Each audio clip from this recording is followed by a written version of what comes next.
আসসালামু আলাইকুম ভাই ও বোনেরা, কেমন আছেন? আশা করি ভালো আছেন। আমিও আপনাদের দোয়া ভালো আছি।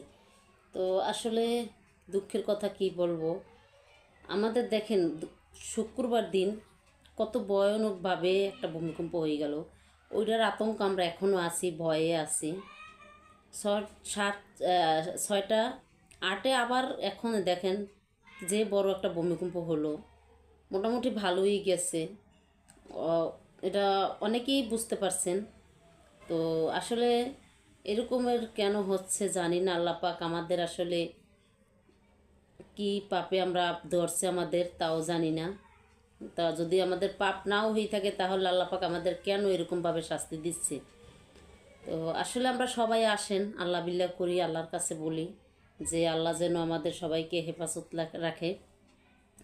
তো এরকমভাবে কতদিন আরও চলবে, আরও শুনি, আরও বলে ভয়ানকভাবে আসবে, আরও বলে বড় করে বলে ভূমিকম্প হবে। তো জানি না আসলে সবার মৃত্যু যদি আল্লাহ পাক এতে দিয়ে থাকে তো কি আর করার আছে, হবে। আর তবে আল্লাহর কাছে একটা জিনিসই বলি যে আল্লাহ মৃত্যু যেভাবেই আসুক, কিন্তু তুমি এমন মৃত্যু দিও না যে যে মৃত্যু মানুষ দেখলে ভয় পাবে, যে মৃত্যু আমিও সহ্য করতে পারবো না।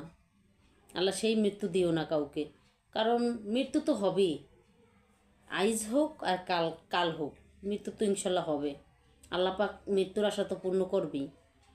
তো আল্লাহর কাছে সবার কাছে আল্লাহর কাছে এটাই বলি যে সবাইকে তুমি আল্লাহ হেফাজত রাখো, যার যার যে জায়গায় আছে ওই জায়গা থেকে তাকে হেফাজত রাখো। তো সবাই দোয়া করি আসেন যে আল্লাহর কাছে সবাই নামাজ পড়ে আমরা আল্লাহর কাছে বলি যে আল্লাহ এই বড় বিপদ থেকে মুক্তি করো আমাদের বাংলাদেশটাকে। তো আসেন সবাই আমরা এই কথাটা বলি।